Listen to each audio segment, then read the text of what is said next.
Hello and welcome to all our readers and viewers at The Hindu. I'm sure you've been following a lot of what has happened over the last few years. It's been for past few days. It seems like years. It certainly feels like years to journalists who have been up days and nights and since actually April the 22nd, the Pahalgam terror attack in which 26 men were brutally executed. Everything that has followed since then, and then since May 7th morning, when in fact we woke up to the idea that that there had been a reprisal. India had taken out a number of terror locations in Pakistan, and then we saw what followed: escalation to de-escalation over a period of about 90 hours.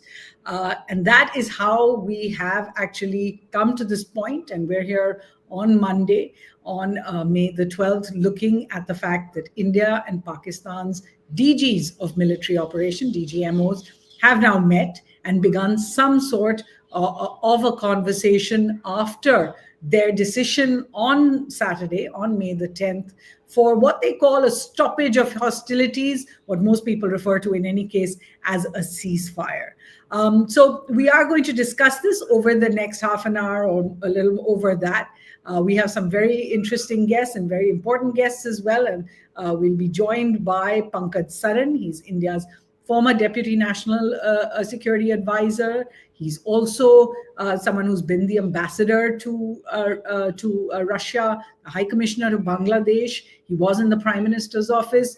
And of course, now he's the convener of NatStrat, that puts out a number of periodicals and is a very important think tank in Delhi. We're also joined at this moment by Dinakar Peri, who is our associate editor for defense.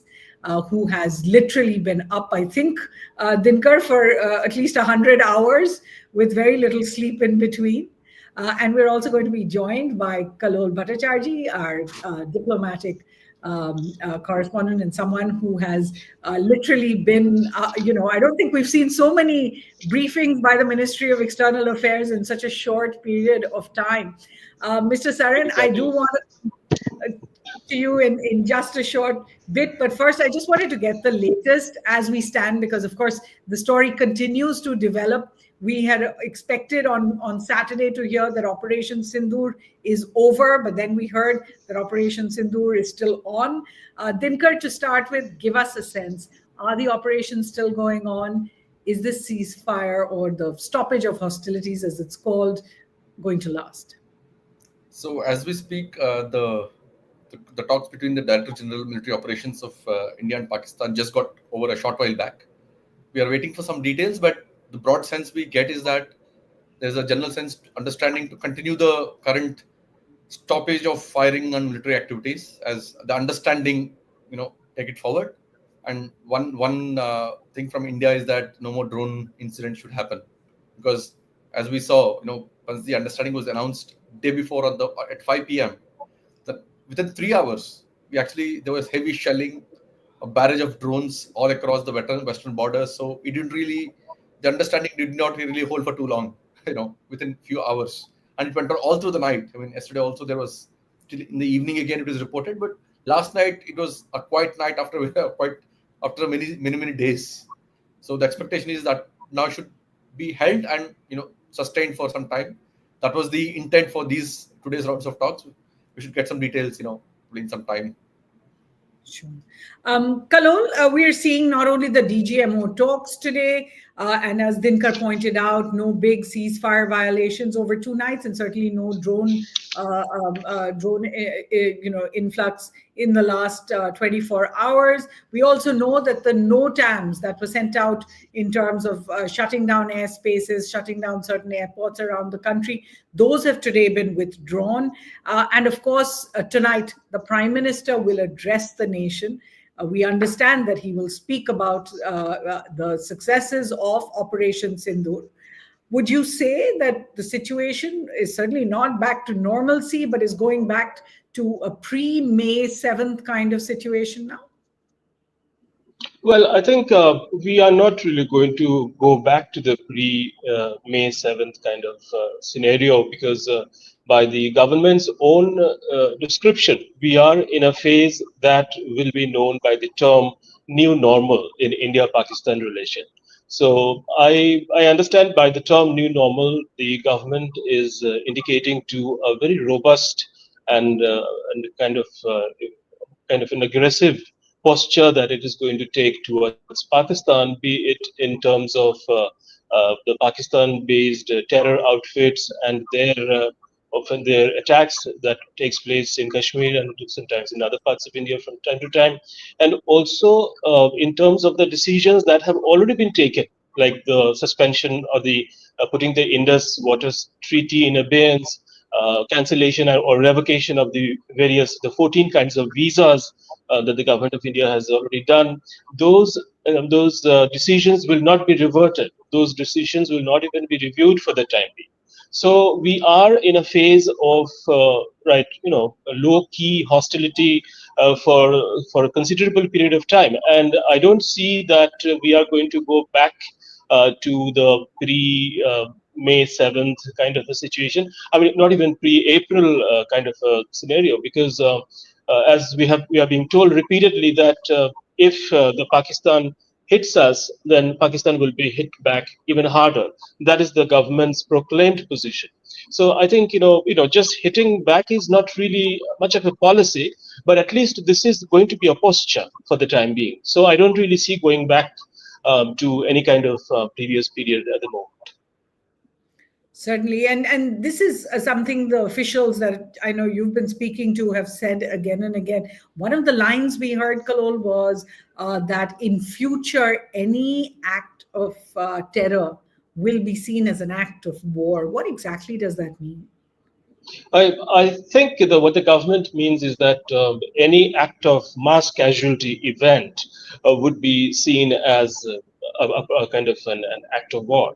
Obviously, there are occasions when there are subcritical terror incident or attempts are made to provoke India to action. But I think what is really left unarticulated is the fact that if there is a mass casualty event, like say 2611 or what we saw in Pahalgam, these sort of very aggressive attacks on India and Indian people will draw a very robust response, as we have seen in case of Operation Sindhu. Okay, I do want to bring in Ambassador Pankaj Saran.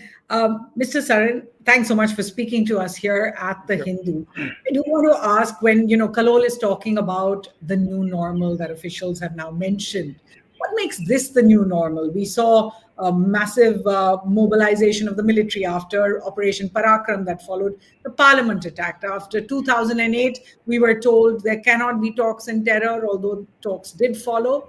But there was a new normal after 2008. There was a new normal after 2016, the Uri attacks, and then the cross-border operations, the cross-LOC operations. Another new normal in 2019 when Balakot was hit. And today, do you think that we're indeed now in a place where we have never been before with Pakistan? Because the real worry seems to be that this could recur again. Yeah, thank you, Suhasini. I hope you can hear me because I'm not in a very good Absolutely. location. Okay, so Loud and clear. yeah, good. So I think the new normal means a few things to me. Number one, of course, the mental restraint or the military restraint that we had exercised till 2016 and particularly 19 has been lifted. It was lifted at that time. The difference today is that number one, the kind of scale of the attacks or the targeting of terror infrastructure is unprecedented in the post 1947 period.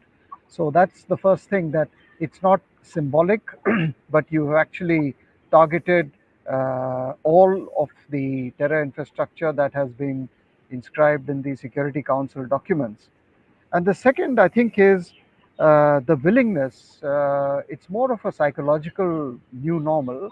The willingness to do this but also to tell the other side that we are ready to escalate, and the fact that we do not believe that we need to be somewhat self censored by your constant refrain to rapid escalation or even to climbing up to the nuclear ladder.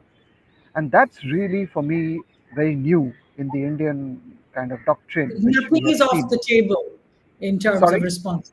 That nothing is off the table in terms of Nothing is responses. off the table, but we are very focused in what we wanted to do. But beyond that, if you take it ahead, we are with you. So that's really a big change. Right. The idea that this is now this new normal. I do want to ask, when you say that a terror attack, for example, any terror attack will be seen as an act of war. Essentially, one of the big changes in this particular after this Pahalgam terror attack has been the government saying we are not going to produce convincing evidence. As far as we're concerned, the terror attack has happened. The onus is on Pakistan to show that it is not connected to these terrorists, and therefore to take action against them. Otherwise, we've given them 2 weeks, and otherwise we will take action. Is this not, on the other hand, slightly dangerous because it makes the escalation from any terror attack almost a certainty, giving virtually the kind of onus for these kind of escalation matrix to the size of the terror attack rather than India's own position at the time? No, I agree. I mean, look, I think a lot of it is also a reflection of the frustration, right? I mean, from the Indian side. Basically, you've tried everything to address the terror problem. Nothing has really succeeded. I have personally been part of the whole apparatus where we really, gave our blood and sweat and toil and tears to pass on as much information as we could to the Pakistanis after Mumbai, after this Pathankot, and after Pulwama. But at every time, at every stage, for various reasons, you haven't moved forward. The maximum you have got is listing in the Security Council of people of interest. But after that, the actions taken have been very, very superficial by the Pakistanis. So if we have reached this pass today, I don't think it is out of choice, but it's simply that what else can you do? Because your first preference was to appeal to international organizations, to appeal bilaterally to Pakistan, but all of these have, in some way or the other, in some degrees, led to a dead end. Now, this proclamation, which seems to be made by us that terror would be considered an act of war, is, I agree with you, it's a very dangerous one. It depends how you interpret it. The difference between a war and Operation Sindoor is very simple. A war means you attack the country, the state, the army. Sindoor was not about that, it was just about terror camps.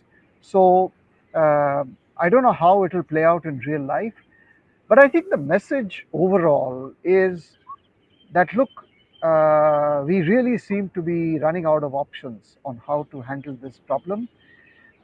We have a few choices. We either live with these periodic hits at us, or we do something which coerces you to understand that this is a problem, and that you either change your behavior or we have to do something else. And I don't think this was an option of choice. We were quite okay with what was happening in Kashmir in terms of the development of the tourism, etc.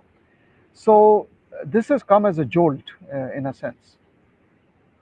Right. Ambassador Saran, a lot of the questions we're getting in are about India's diplomacy. There's generally a sense, and I'm just seeing it from some of the questions, about the diplomatic shifts that we have seen in the last few days and weeks, in fact. So I'm just going to give you them. If you can give us quick responses to them, and then we'll go back to discussing what's next. One from Amol, he says, how does the world view India now? Earlier, The world looked at India. It saw India as a country that followed international rules. Will it see it that way after this? Yeah, so good question actually. Well, it just depends which part of the world you're talking about. I mean, unfortunately, in the world we live in, there are different worlds, so to say. If you're looking at the United States, Europe, the West, you're looking at Russia, you're looking at China, you're looking at the South Asian region, you're looking at the global South, they all have different reactions to what is going on. Some of them have practiced what they don't preach, and some have preached what they don't practice. There is lip service to international law. It depends who you are referring to, but overall, I would say, and to be really actually fairly cynical, what we have done, and by what we have done, we are not in very bad company. Actually, we are in the company of almost all major powers of the world, all major regional powers of the world, who have, at some stage or the other in their history, taken recourse to the law in their own hands. I'm not saying that's a good thing at all, so don't misunderstand. But I'm just saying that every country and your standing at the end of the day, and this is the real life, unfortunately, depends on whether you have the will and the capacity to defend and protect yourself. So that's how I would put it. Right. Kallol, if I could just bring you in, because some of these questions are about mediation, and I will bring those questions to Ambassador Saran, but just give us a sense of what you've seen in the last few days. I mean, certainly surprising to see the Saudi foreign minister and the Iranian foreign minister in Delhi at the same time, both of them going between Delhi and Islamabad, but also the number of calls that came that made calls to both capitals. Do you see a difference in how the world behaved during this time? Well, obviously, the Indian side is not very forthcoming about all the interactions that it has, got into over the last fortnight or so since the terror attack of 22nd of April. But then we have the footprints so that we can, of course, also the official statements, and we can talk about it now since it's been some time since the so-called the understanding has been announced. First of all, on 22nd of April itself, there were lots of phone calls and messages of solidarity and condemnation that came in, and also were, they reached out to Prime Minister Modi. And President Donald Trump of the United States himself called Prime Minister Modi when he was in Saudi Arabia. So starting from there, though these were essentially calls to condemn terrorism and to express solidarity with India, those were also in some ways, funereal diplomacy. Because in a very sad way, that these are the moments when leaders connect with each other to understand and measure to what extent things have actually gone nosedived. So here, to begin with Donald Trump's messages and phone calls, you had the Saudi leadership sending their emissaries, the Minister of State for Foreign Affairs from Saudi Arabia, the Iranian Foreign Minister, and then came, of course, the phone calls from J.D. Vance and many others, including from the neighborhood, the Nepali leaders, the Bangladesh, the interim government's chief, Nobel laureate Muhammad Yunus. He himself also reached out, pitching for peace and understanding. So you see, a lot of these initiatives and interactions have taken place in the last days. But what the government has been telling us is that in all these interactions, Prime Minister Modi and Mr. Jaishankar and Mr. Doval, they have asserted and reiterated that this time India is going to hit back harder, stronger, and deeper. And there was one occasion where we were told that J.D. Vance called on Prime Minister Modi, listened quietly, and reportedly the statement that Mr. Modi gave out was that you can be sure that there is going to be some action, and it's definitely going to be much harder than what we have done so far. So India was very resolute about this. Ambassador Saran, Kallol really giving the government's perspective and all those details that are only now coming out about how quickly the calls went, how many people got involved in them. And I'm looking at some of the questions, so let me just read them out. Sagar Raut writing, what are the implications of India allowing the US to mediate? And we saw Mr. Trump's tweets kind of claiming credit for the US. Jaideep Gadvi says, what about third parties? Does our reluctance to deal with Pakistan bilaterally give space to third party? Questions on those lines in terms of how come our narrative in the international media has now got overtaken, in a sense, by this talk of mediation, other people getting involved, the hyphenation with Pakistan, Mr. Trump saying India and Pakistan are both great nations, I'll do more trade with both of them, as well as the real internationalization of India's internal affairs, with, again, Mr. Trump talking about Kashmir. Do you think that has an impact? Yeah, so these are several points packaged in one. Uh, on mediation, on his tweet and what he has said, there are things which are beyond our control. I mean, what he tweets is something which we are learning to live with, and many times it does not reflect the reality or the reality within his own administration. So that's what one can say straight away about his tweet.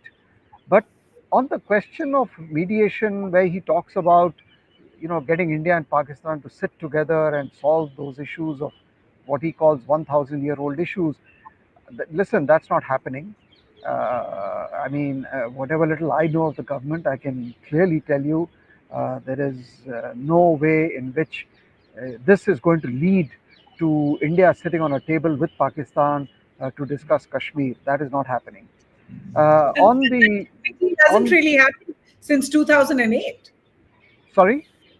It really hasn't happened since 2008. All talks since 2008 have really focused on terrorism. Yeah, I mean, 2008, if you compare 8 with 25, right? So, as Kallol rightly said, the reactions globally this time have been much, much more supportive of India, and they've been much more sensitive to the anger and the frustration in India.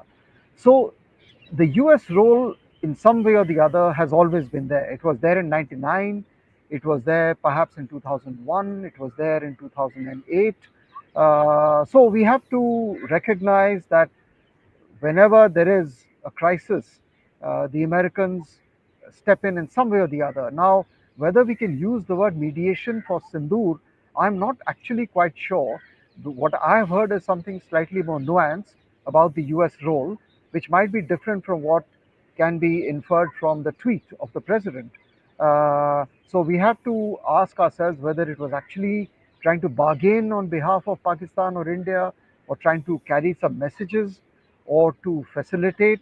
But whatever else it is, nothing will succeed until the ground realities are conducive to success. In my opinion, this time around, the clinching fact on the ground was the heavy attacks we launched on the morning of the 10th. And that really changed the whole ground reality. And that change These in the are ground the reality. Air Force's attacks with missiles and drones on Pakistani air bases. In particular, I would say on Chaklala, on the Noor Khan Air Base, and on Sargoda, and a couple of others. Those were big, huge attacks. And from what I have gathered, the Pakistanis immediately began to prepare for an even higher escalation.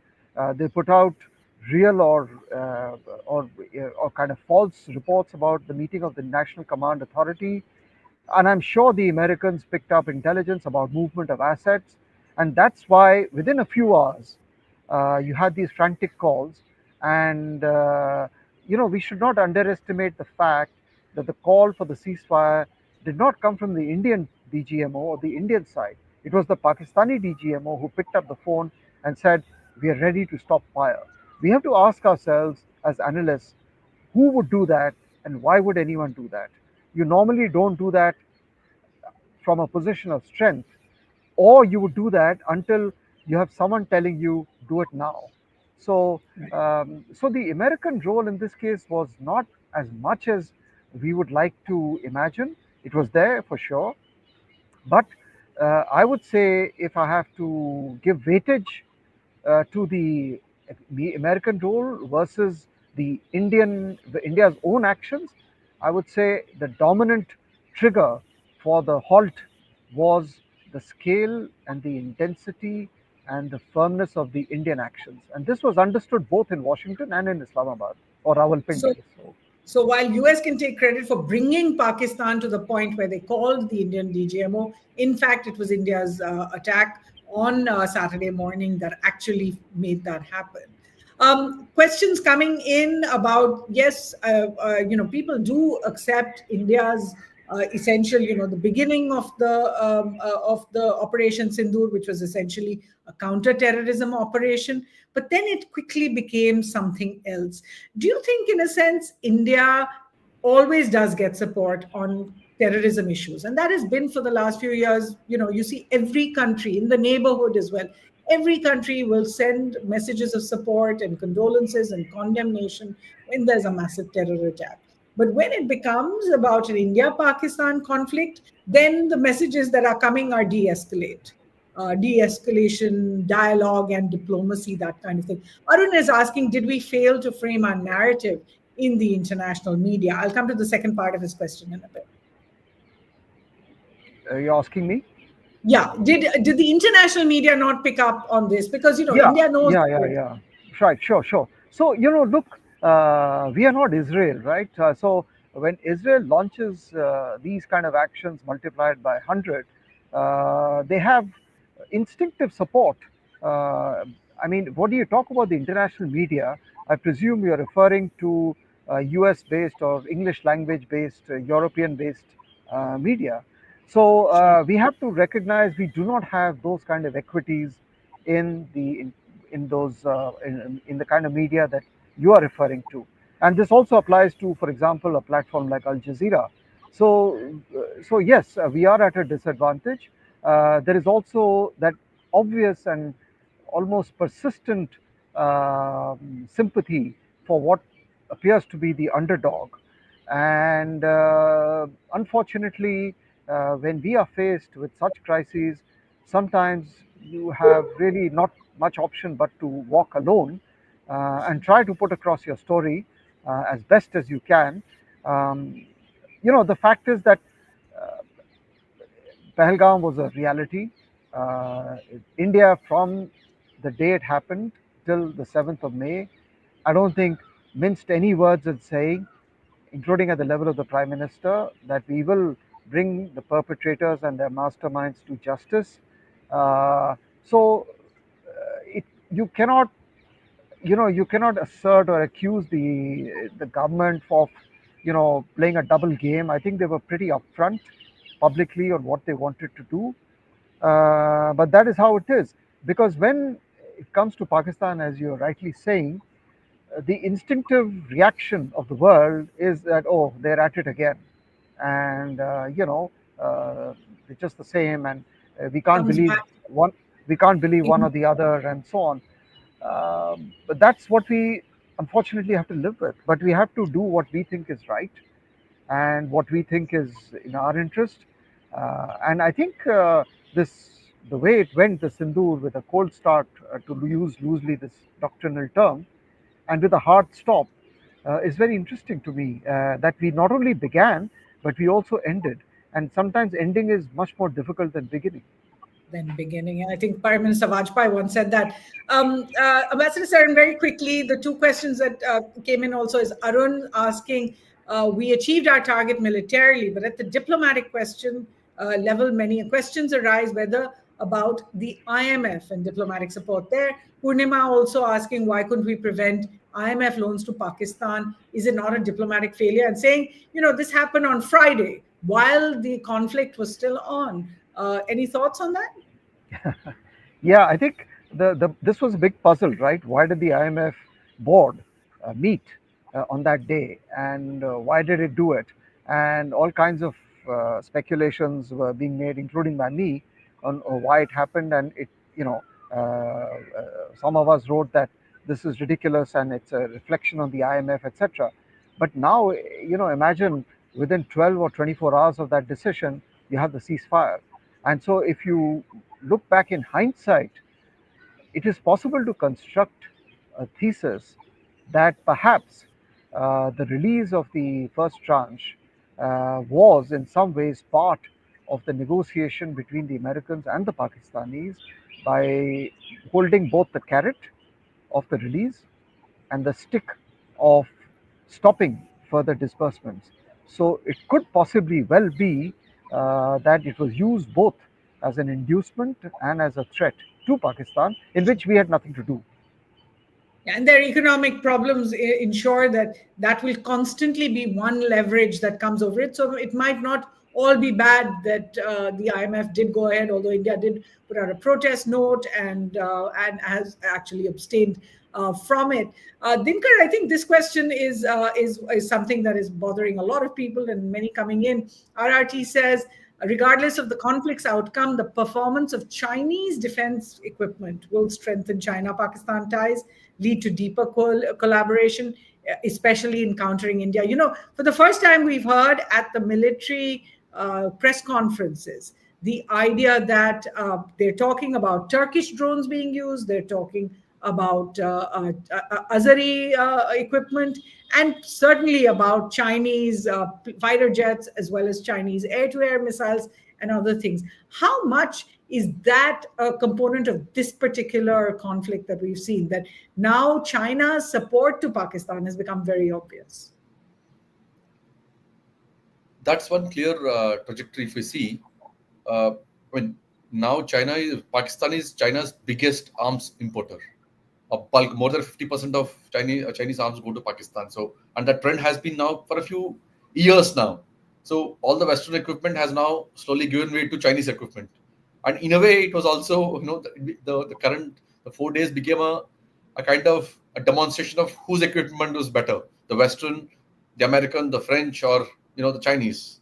And we have seen a lot of commentary and, analysis on social media and Twitter was abuzz with who worked better or which was better off. So that, I guess, will continue. But in that sense, one important aspect there is how effectively the Indian air defense systems worked.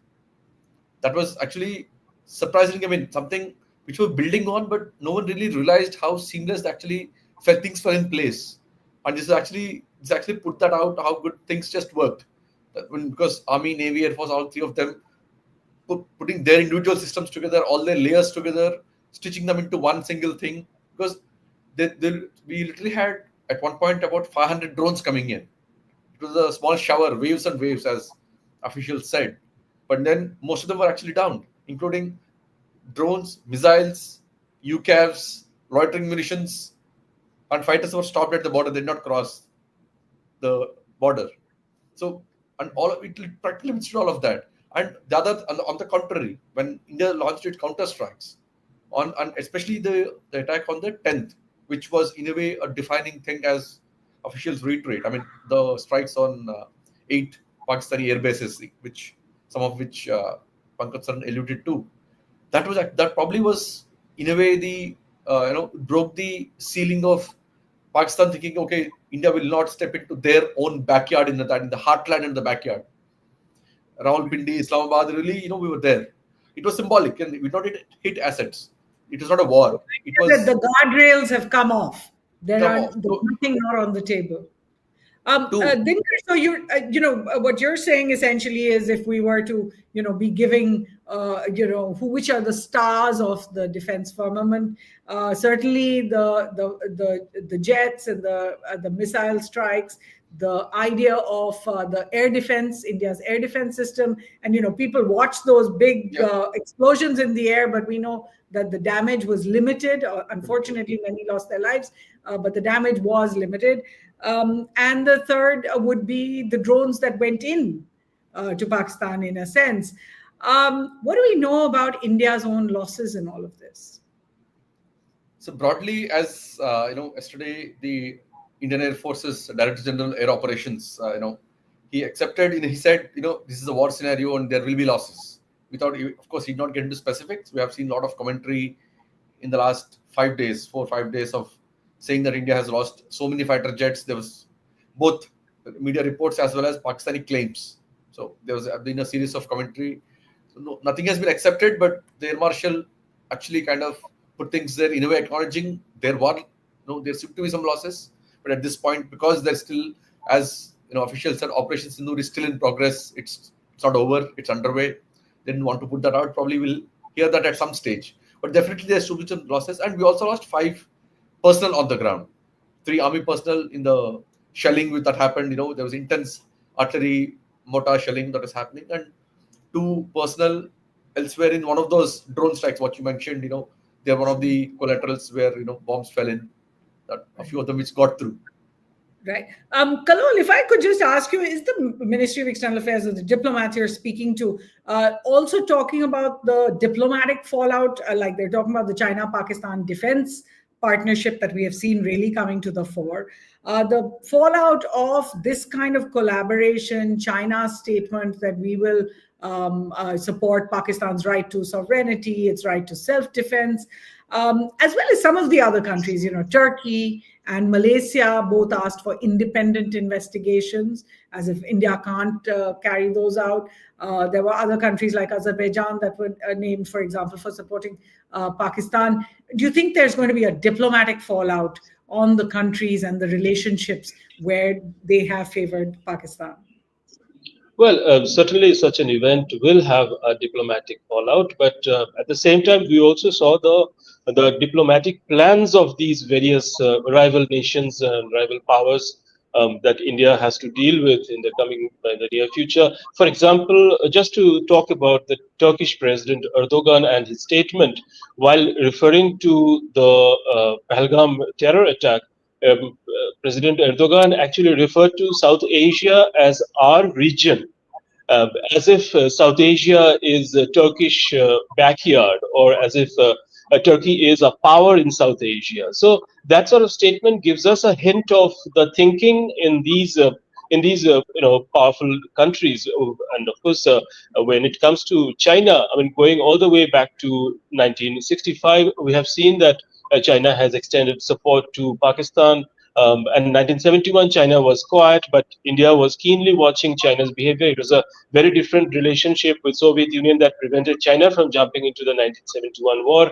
But in this particular context, the fingerprints are so visible because of the weapon systems that Pakistan has used, and because of the drones and other, the communication, and also the way they have reached out to our decision makers, including the National Security Advisor. And lastly, I would draw your attention to the speech that was delivered by the Pakistan Prime Minister Shehbaz Sharif, in which he really spread out the friendships that Pakistan has across the world, and all those capitals were involved in making this understanding or so-called ceasefire possible. And in that, the way he praised the Chinese leadership of President Xi Jinping, it was something to behold, that how deeply Pakistan is involved with all these various countries, and how they keep these communications ongoing, because they have to deal with a much more powerful player in South Asia, that is India. So I think Pakistan is going to really ratchet it up as far as the diplomatic chessboard is concerned, and it is going to present itself as an aggressed country, and it is going to reach out to all these countries. And there is going to be, in terms of diplomatic fallout, I do think, because a friend of mine from BBC was extending me this screenshot which showed that there are a lot of unhappiness because India has flexed its muscles, in South Asia. So whenever India flexes its muscles in the region, it reminds the whole world the extent that it is willing to go and the escalatory ladder that it is willing to climb, and that sends out some alarm bells in various global capitals, and most importantly, perhaps China, and in this particular context, also the Gulf as well as Turkey. So I think we really have to watch very keenly the behavior of Turkey, and especially the behavior of China in the coming months. But at the end of the day, India has, in a sense, asserted a lot of these diplomatic positions. Pankaj Saran, I'd like you to come in on that. What is likely to be the impact on India's relations with some of these countries that have shown overtly, there were many countries that asked both sides to de-escalate. There were many countries that said, we support India's right to self-defense, and particularly an action after such a heinous terror attack, one which didn't just try to crush the Kashmiri economy or terrorize people, traumatize the victims and their families, but also instigate communal riots, as our Foreign Secretary Vikram Misri said over there. And yet there were those countries that seemed to offer support to Pakistan. China, which we have just started a rapprochement with, Turkey, Malaysia asking for these investigations, independent investigations. I'd like you to give us a sense of what kind of impact you think that is going to have. Yeah, thanks, Suhasini. Look, I don't really think that the countries which matter are going to materially change their approach to India after Operation Sindoor. I think we're going to return back to business as usual. I don't think there will be much either by way of damage or anything else. It's only the smaller, medium countries who normally speak more, do less, or who have greater bark than bite, such as Turkey, Malaysia, etc., Azerbaijan. I mean, these people will probably talk more, but I don't think we should spend too much time worrying about what they are saying. Because when it comes to those who matter, as I said, I think we are fine with all of them. Um, with you know, by and large, the the instinct in the global community is finish it off, get it over with, don't let it linger. Whatever you have to do, just do it, and let's get on with our lives. No one is in a mood to make a choice between India and Pakistan, and they would rather prefer that we sort this out on our own. There is no appetite. I mean, the OIC statements and all, frankly, they never had credibility. They have it even less now. Even the members of the OIC know it. I think we've gone so far ahead in our relationship with the Gulf states, even with Qatar, that frankly, if Pakistan is, living in that world, it's a bit of a past world. It's not the present world, because a lot of it also represents the evolution of India itself on the global stage. Just a little bit on China. Look, I mean, this is the minimum that we should have expected. Lip service, support to Pakistan. But what is interesting is they did not condemn Sindhu, they did not condemn the strikes on the 7th of May, they just described them as regrettable. So, by Chinese standards, it could have been much worse. That's the first thing. Second thing is, it's very interesting actually that in these 90 hours, we have actually had experience of more Chinese weapons than we had in the months of the standoff in eastern Ladakh with China, because there we actually never used the weapons and the platforms. So here we have a situation where Pakistan has actually become the laboratory and the testing ground, and we've had first-hand experience of Chinese systems, technologies. The only difference is they're being operated by Pakistanis. But and number three, I think even with China, we will go forward. I don't think India expected anything different from China. I mean, the fact that the NSA spoke to Wang Yi, that we kept our channels open, that the Chinese were called for all the briefings by the MEA and in New York, all of this is quite interesting.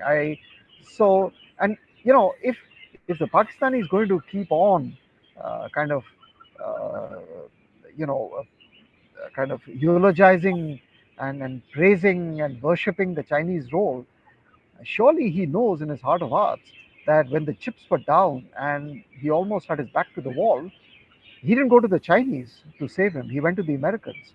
So the Americans must also be laughing and saying, this is not to be taken seriously. And I think we should know that also. All right. More questions coming in. In fact, if you're just joining us here at the Hindu, we're discussing Operation Sindoor and the newly minted, if you like, stoppage of hostilities or the ceasefire between India and Pakistan. Prime Minister Modi is going to address the nation in about 45 minutes from now. And we are discussing all that could change as a result of the operation that we have seen in the last few days. A question that came in, Pankaj Saran, is about India's abeyance of the Indus Water Treaty.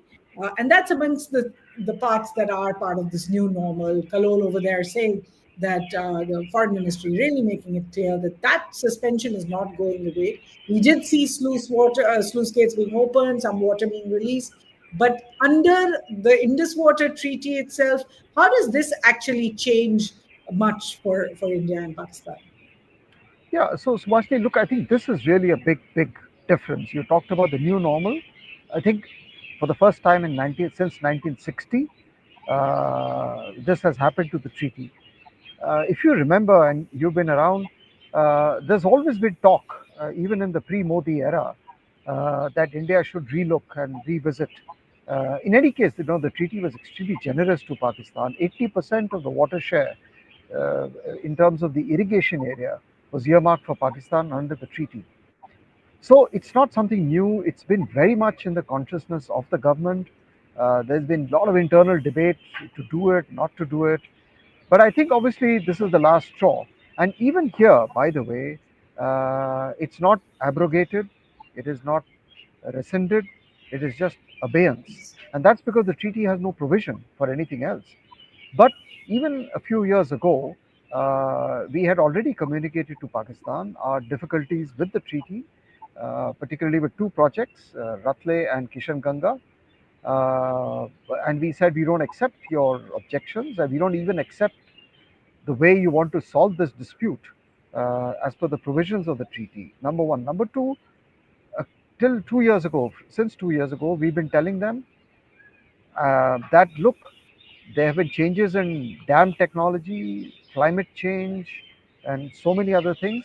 We actually need to revisit even the simple question of the design provisions under the treaty, which were prevalent in 1960, and they have changed over time. This is not anything to do with India or Pakistan. It's a universal, massive changes in technologies of dams.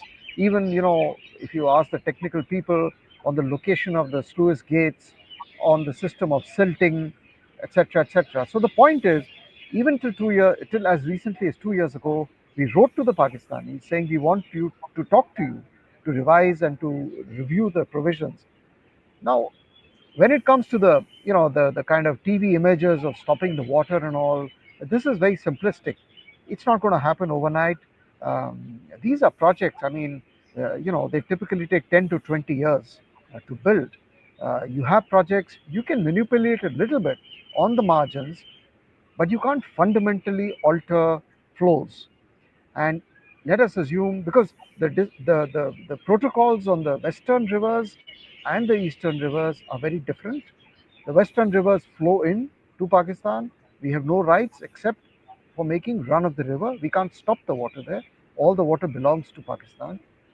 And even there, by the way, a lot of the water is flowing into the Arabian Sea because Pakistan is not able to use or stop and kind of harness the water. On the eastern, that's entirely our share. But even then, again, because of our own limitations, we have not been able to use even our share. So even on the eastern rivers, a lot of the water has actually been flowing into Pakistan, which belongs to India as per the treaty. So I think any student of the treaty and waters should spend some time going through the clauses and the history to get a better appreciation. But yes, what it does do is that India is saying, I'm no longer obligated by this international treaty, which by definition for any treaty, including what they said about Shimla, means that I am under no legal obligation to adhere to any of the treaty provisions, whether it is sharing of data, whether it is construction of projects or designing of projects. So there is Or a visits threat. by Pakistani teams. Yeah. So I mean, that's what it means. It introduces a sense of uncertainty and unilateralism in the Indus waters as far as Pakistan is concerned. All right. One more question. Anurag R asks, what about the US vis-a-vis Pakistan versus India and Southern Asia? Are they still trying to do monkey balancing, or between India and Pakistan is the question? I just hope they don't go back to the bad old days of trying to balance India and Pakistan. I think that will be, it got them no benefits.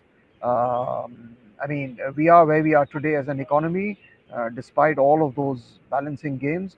And I just hope they don't do it. Yes, there is a strong streak in some sections of the US establishment to enforce and to create this equivalence between India and Pakistan. But from whatever little we know of the last 10, 20 years of successive US administrations, they seem to have broken out of this idea that you should equate India with Pakistan, and they seem to have accepted the fact that India is no longer the equivalent of Pakistan. So I am not actually really too much worried about the threat of this whole episode resulting in a return to equivalence. I don't think that it's going to happen. I think that ship has sailed, and there are bigger equities out here for the bigger stakes out here for the Americans, not least Indo-Pacific, China, this, that, and the other. So I think that ship has sailed. I hope it has sailed, Certainly. but I think it has. And those fundamentals will kick in once there's a certain amount of stability back and equilibrium here. Dinkar, if I could bring you in, one of the questions is about whether India has called Pakistan's nuclear bluff. And earlier today, I did see you reporting about some of the military's comments on whether there were any attacks that hit near nuclear installations. What was that? So there's been a lot of speculation going on that India dropped a few bombs in one of the nuclear locations, which the air marshal kind of said no and did not elaborate further. The point is, yes, to the first part of your question, I think we have called the nuclear buff in any levels now. I mean, you always talk about this escalator ladder when it comes to the military conflict. If you see three events, 2016, 2019, now the Pahalgam, each of them has actually broken that in certain ways, raised the bar in certain way. 2016, the surgical strikes after the Uri attacks actually kind of showed that there was a room for a military maneuvering within the nuclear overhang, as has been talked for a long time. And then Balakot kind of took that a few notches up. Pahalgam, in that sense, kind of really raised the bar to a different level. And as it's been repeatedly said, first the objective was to only hit terror targets, and then that actually changed to punishing Pakistani military because they targeted our military and civilian positions. So that distinction has been clear, and again it was repeated again every single time something was done. The repetition was we only did very precise selective targeting, and without actually creating major damage or in that sense, but A broadening of those targets. Yes. Ambassador Saran, I know that you do have to leave. I have two last questions for you. One, if you'd like to come in on this idea of Pakistan's nuclear bogey. We've seen it before during Parakram. We've seen it in 2019, where when Pakistan talks about the nuclear button, essentially the world gets much more involved. And perhaps that's what's happened here as well. Has India called Pakistan's bluff yet?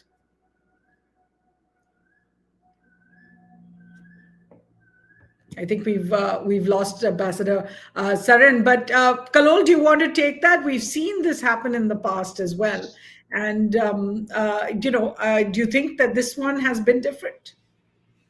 Well, I think the nuclear bogey is a weapon that Pakistan has been using since 1986-87. Remember when Operation Brass Tacks happened and President Ziaul Haq came to India for a cricket match? And then there was this very famous interview of A.Q. Khan that was done by now late Mr. Kuldeep Nayyar. So it's a bogey that Pakistan has used for the last 40 years or so. But what I want to say is that increasingly, whether you look at the Galwan clashes, and many also look at the way the Gulf, including Israel and Iran exchanging missiles, it's quite obvious that even Israel's nuclear bombs are not really deterring Iran from firing missiles to Israel. So all over the world, because we are witnessing this arrival of this swarm technology, artificial intelligence, precision targeting, and all these new technology of kill power, that perhaps the monstrous use of these sort of nuclear bombs and they are becoming a little redundant, if one may say so, because there are now different ways of intimidating and harassing and surprising with the enemy. in different ways. And I think those options are appearing to be far more attractive for these powers, and that is why perhaps there is a greater tendency to experiment with these technologies, especially the drone warfare. That is what it appears like, that nuclear bogey perhaps is not really deterring India anymore from getting deeper into Pakistan. Certainly, and we'll have to see what the fallout in this particular round will be. Kallol, this was a question that I had hoped to ask Ambassador Pankaj Saran, but he had to leave. But I do want your thoughts on it. There are a lot of readers who have been writing in, you can see over YouTube as well as over Twitter, asking what next with Pakistan. Can there be talks? Is anyone talking about diplomacy? Is anyone talking about speaking, at a leadership level? After all, just 6 months ago, External Affairs Minister S. Jaishankar was in Islamabad for the SCO meeting over there. It is possible that Indians and Pakistani leaders will be at similar kind of conferences at the same time. Is there any indication that there would be any kind of opening up after this? Well, I think I need to say this because we heard from a very high-level source just yesterday, and there is a quote-unquote from that source who said that what are we going to talk about with Pakistan at the moment? So there is really no willingness to talk to Pakistan at the moment within the Indian policy establishment. But what I want to draw your attention to is that even if you do not have the willingness to engage with Pakistan, there is always the Indus Waters Treaty, which you have already threatened that you are going to stop the water flow from India to Pakistan. So as long as that treaty remains in abeyance, there is going to be a state of active hostility between the two countries, and there is going to be heightened tension, and possibility that this tension could spill over into an armed conflict any moment. So in that kind of a situation, back channels probably will remain open, and we have seen in the last fortnight how back channels have worked. So I think, irrespective of the leaders meeting face to face, there is going to be a lot of external indirect involvement to keep the tension from really boiling over on this particular conflict. That is what it appears to me at the moment. And also, let us remember that India, since Uri and the Pathankot of 2016, has progressively moved away from Pakistan also on the SARC platform. So SARC is more or less redundant, and they try to sort of invigorate the BIMSTEC as a concept, but now BIMSTEC is facing trouble because of Bangladesh. But then overall, India has moved away from Pakistan progressively over the last decade. Now, with this sort of a hostility breaking out, I think we really have to depend on back channels for the moment, rather than face-to-face meeting between the leaders. Sure. A sequitur to that is this question, which right now seems completely unrealistic, but is out there. RRT asking, do you think the Parvez Musharraf or Musharraf Manmohan 4-point formula is still relevant or practical in the years to come? Of course, for our viewers, I should point out, this was what was discussed between 2003 and 2008, and essentially looked at some way to make the borders between Kashmir and Pakistan-occupied Kashmir irrelevant. That is an idea. In fact, I have written about the idea of turning that into an international border, in some way making it less, a mechanism which Pakistan uses to push proxy terror over. But Kallol, do you see that, you look at international diplomacy from so many ways, do you see an agreement like that, or any of the agreements of the past, actually having a future at this point? We've even seen Pakistan say the Simla agreement no longer matters and we could suspend it. It's only threatened. It hasn't actually done the formal part of that. But do you think any of these old agreements hold a clue for the past, or is Pakistan's continued pushing of proxy terror into India really the only, the only factor that seems to continue? Well, Suhasini, all these conflicts that we have in the world today, be it Ukraine, Russia, or India, Pakistan, or Israel, Palestine, Israel, Iran, these conflicts are very unique because the solutions to these conflicts have already been spelt out. They are already well known to all of us. In case of India-Pakistan conflict, also you have written about it yourself in great detail recently, and all of us know that the Musharraf-Manmohan Singh formula is something that was almost it was about to be implemented, and therefore I would say that the solution to India-Pakistan conflict 75 years down the line is very well known to all of us. But the point is, these solutions can be on the table once we have some sort of a stability in the form of sustained goodwill and between the two sides. For that sort of a dialogue to actually break out, we need to have that sort of goodwill that will support a sustained and uninterrupted dialogue. I don't see that sort of goodwill in either party at the moment because the hostilities are at such a stage.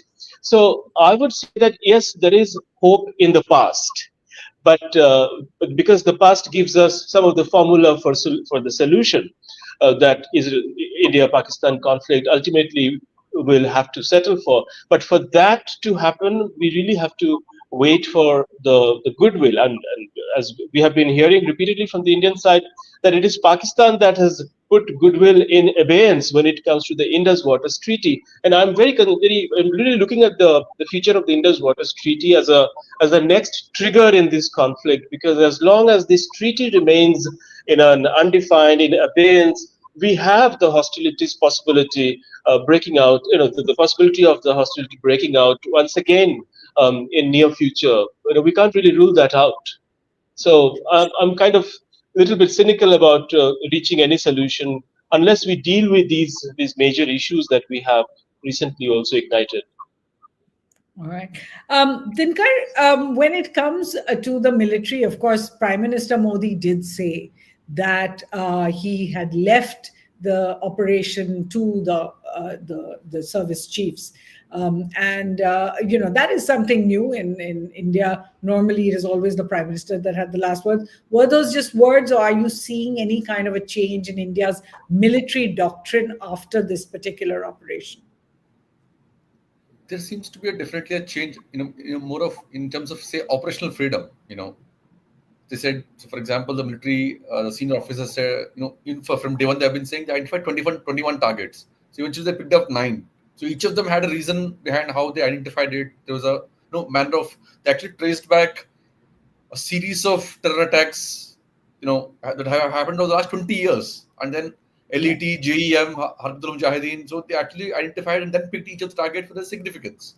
Going back up to your Kandahar, 2611, Trankot, Uri, where they tied up the perpetrators, not just the people who did it, but the chaps who are sitting behind. So there's definitely a certain sense of greater freedom in terms of flexibility of employing the methods. So that's quite visible, and even the manner in which the hits were done, the how we responded, that's definitely there. And there is I don't think there is any, and even on the LOC, particularly the LOC, it's not just that. This is not the first time. If you go back, say, post Uri, or for the last almost about 5, 6 years, 8 years now, on the ground, the army has been given greater operational freedom. The amount of for every ceasefire violation, for every infiltration, the army is responding differently in much greater magnitude to what's coming in. That has been the consistent. It's been consistent since then, and this only kind of takes it to a different level and to a different threshold in that sense. Another question that's come in, I think, from one of our viewers, Anurag, talking about the idea that somehow in this conflict, also it seems obvious that we have, in a way, failed to stop China and Pakistan from forming what looks like a single front. Or what, so many of our military chiefs have talked about the threat of the two-front war. Do you think that's changing perceptions within the military? Not really. You see, from a military sense, this is something that they have been planning and thinking about.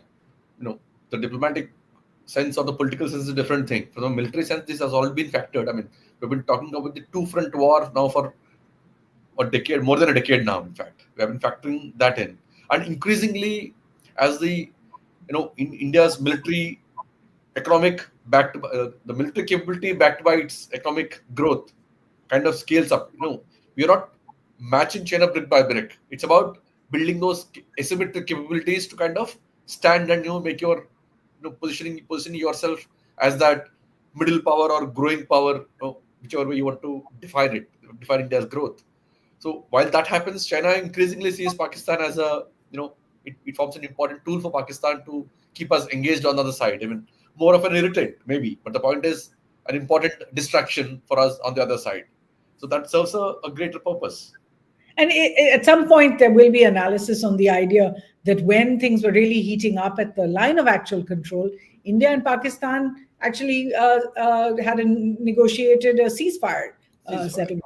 It is only now that things have really calmed down at the LAC, and India and China are working towards some kind of a rapprochement, and suddenly we see the LOC light up once again. So, I mean, that's something about analysis, perhaps in the future. Kallol, a couple of questions coming in, and these will require some amount of introspection as well about the role of the media. Through last week, some of the stories we saw, particularly on television, it's a lot easier to get things right if you have time in terms of a newspaper.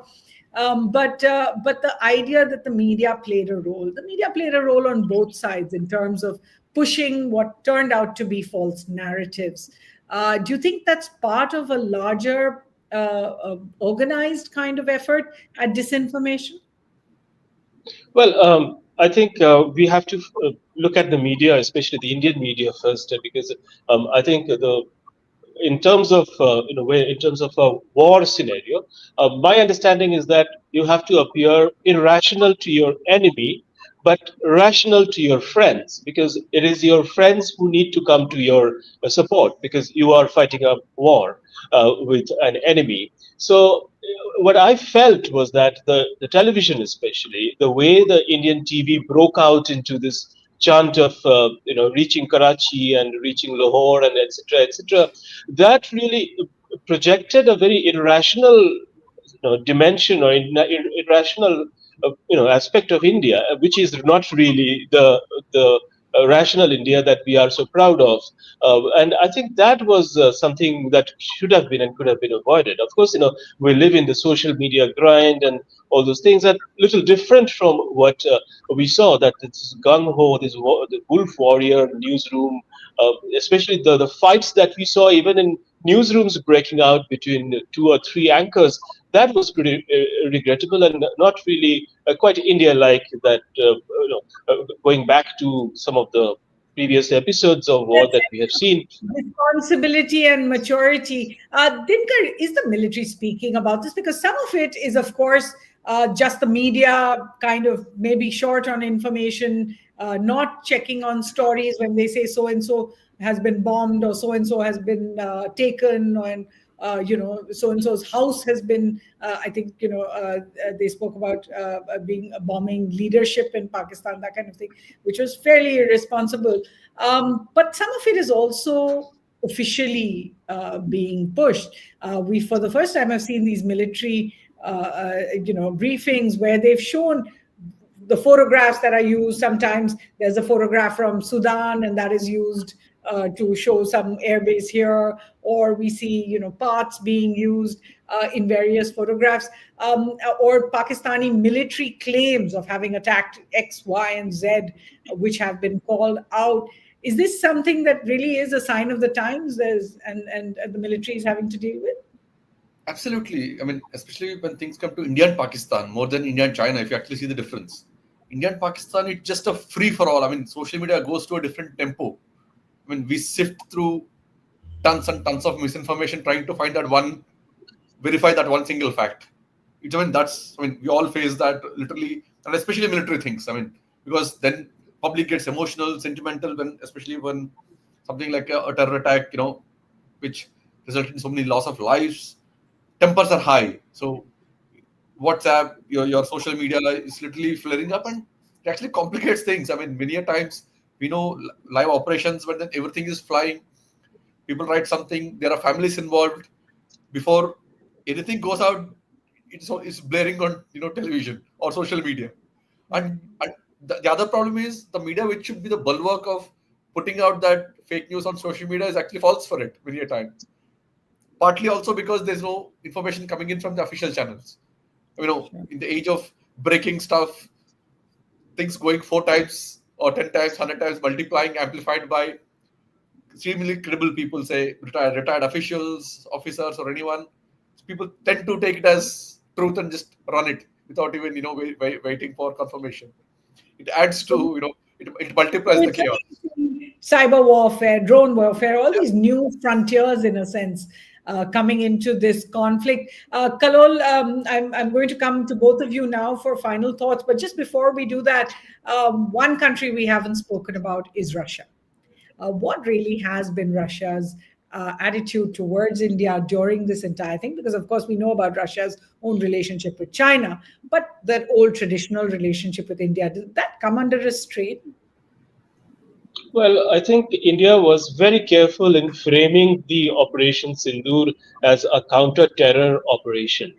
Because India's first argument was that it is a counter-terror operation, that is an operation targeting terrorist hubs and etc., and it is not aimed at Pakistan military. Because as long as you keep your language away, or you keep your focus away from Pakistan military, you don't really bring in the China angle, because it is the Pakistan military which is a great partner, a strategic partner of China.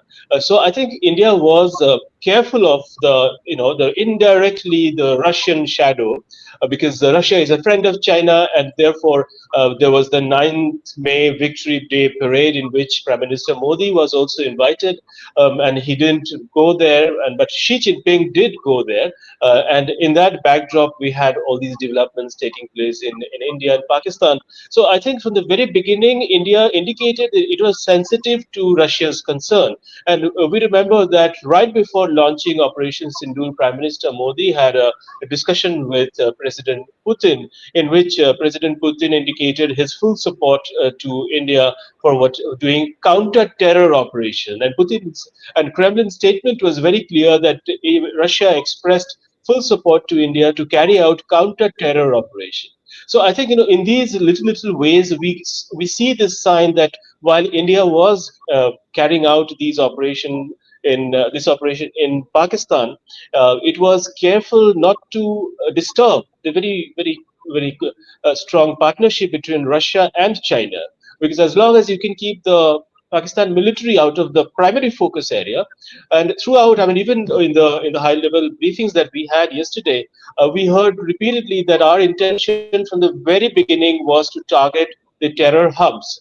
And it is the same language that President Putin has used. I mean, he has also used the same language while targeting the eastern Ukrainian territory. And he said he was targeting the fascists, he was targeting the terrorists, and the Russia was not even launching a war. He defined his campaign as a special military operation against the fascist elements inside Ukraine. So I think framing the war in the correct terminology from the very beginning gave the hint that India was careful about the Russian sensibilities in South Asia and in East Asia. And that is the reason that I think we were successful to some extent in taking care of Russia's sentiment. And certainly, it is clear that as India has framed it as a counter-terror operation, saying that they are going to fight terrorists wherever they are and their backers, Yes. That always does get not just support, it also gives a certain level of ability to build a larger umbrella, if you like, for countries to get behind. Kallol, I'll come to both you and Dinakar for final thoughts, because in a little while from now, about 15 minutes, Prime Minister Modi is going to address the nation. In fact, if you're just joining us right now, I see President Donald Trump has now spoken after those two messages that he had put out, doubling down on the idea that his administration helped broker an immediate ceasefire. He calls it, I think it's a permanent one between India and Pakistan. Though, of course, we know that ceasefires between India and Pakistan have a way of seizing, if you like.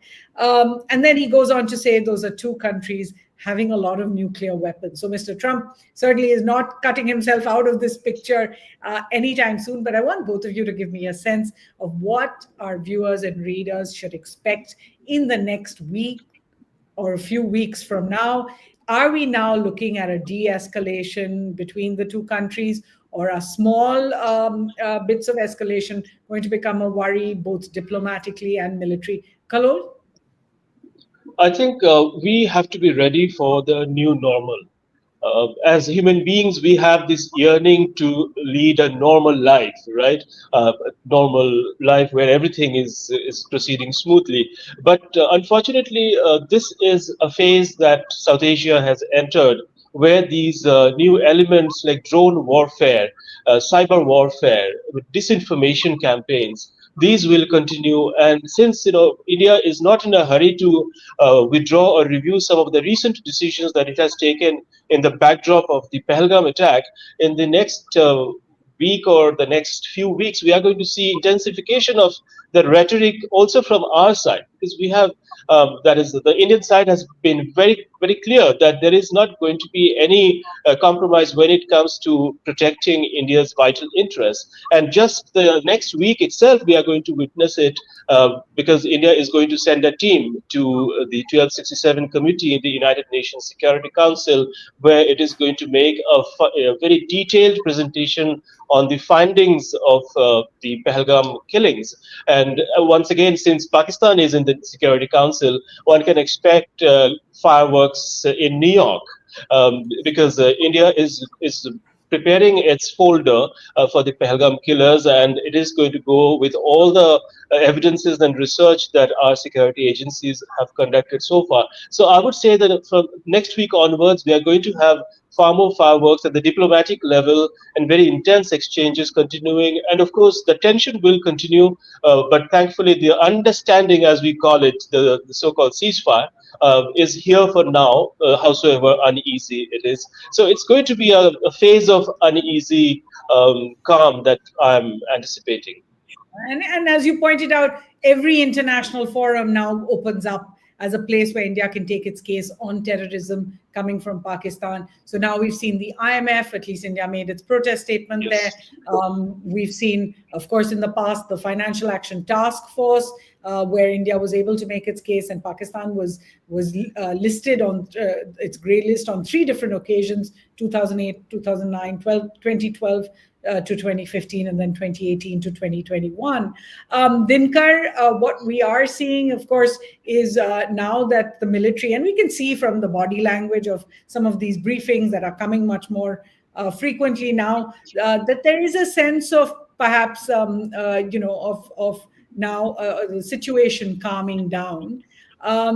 What is it that both our military as well as our counter-terror forces, security forces, have to work on in the next few weeks? Is there going to be some kind of an internal inquiry into what happened in Pahalgam? Because that has also been waiting. What about the lessons learned from the past week? Or is it work on a new kind of strategic doctrine? What are you seeing?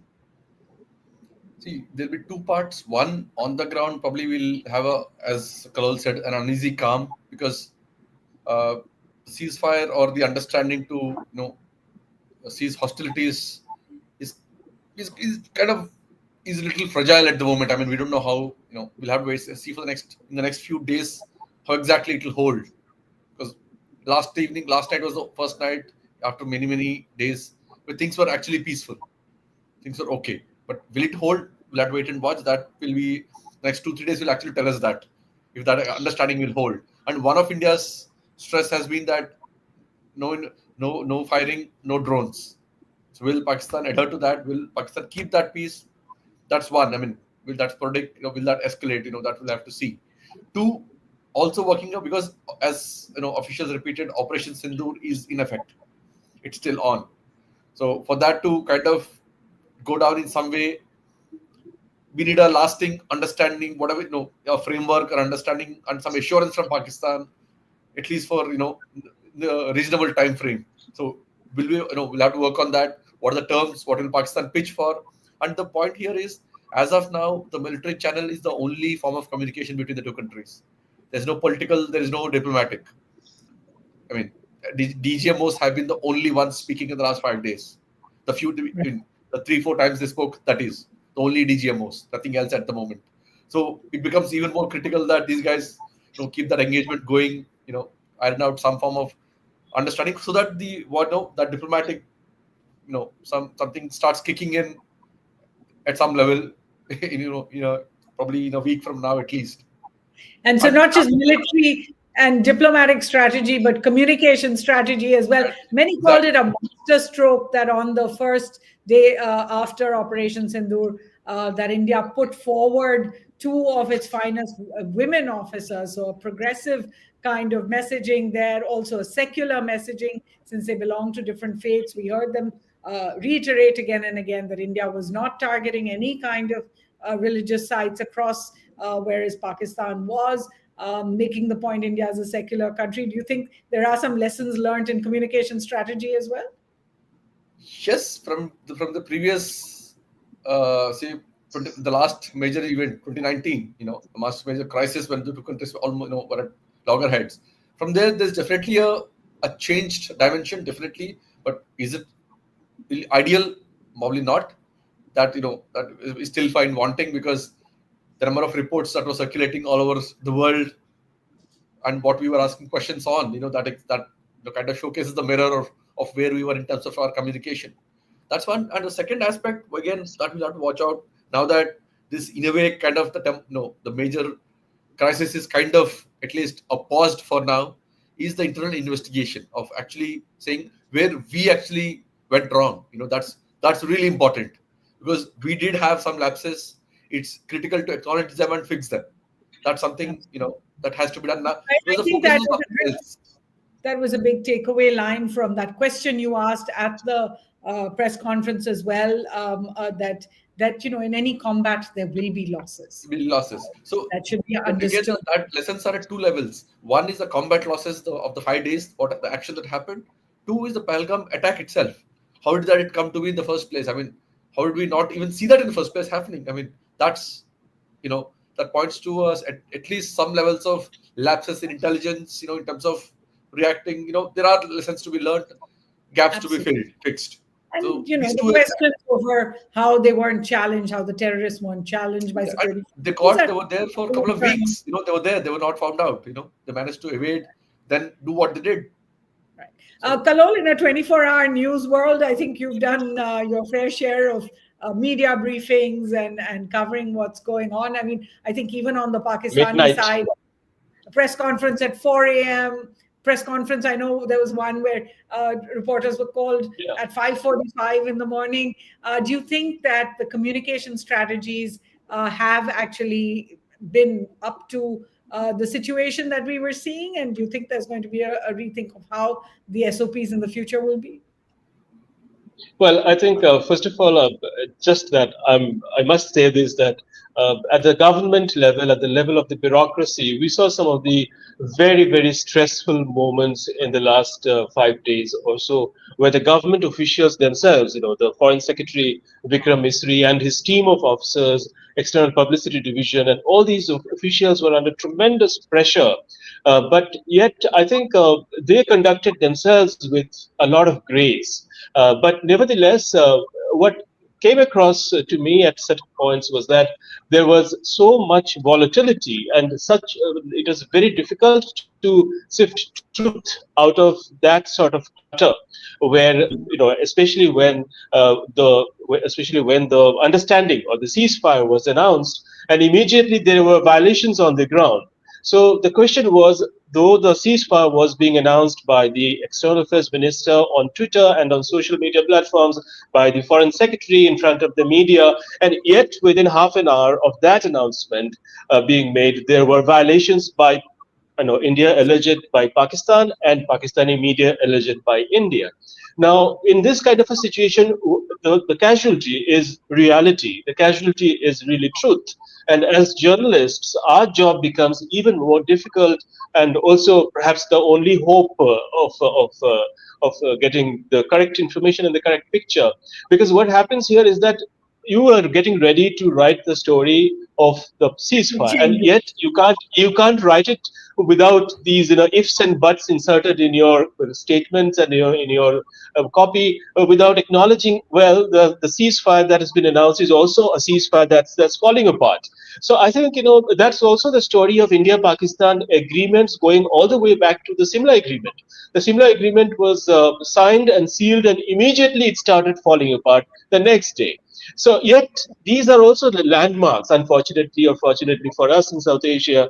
These are also the little flickers of hope that these are moments that perhaps we agreed to ceasefire, we agreed to stop firing and stop military actions at that And the statement loss from. of lives over there as well. So thanks for giving us that peek into what your lives have been like for the last few days. I know you both have deadlines and stories to file, and Prime Minister Modi will be on in a couple of minutes, really to address the nation for the first time since the Operation Sindoor, as well as, of course, to speak about the Pahalgam attacks. He has done that a few times. But I'd like to thank Kallol Bhattacherjee, our diplomatic affairs correspondent, Dinakar Peri, our associate editor of Defense, for joining us this evening. And for our readers and our viewers, we've really written in with so many questions. I hope we were able to answer most of those for you. But of course, do join us again. We'll keep you posted on all the developments from the team at The Hindu. Thanks for joining.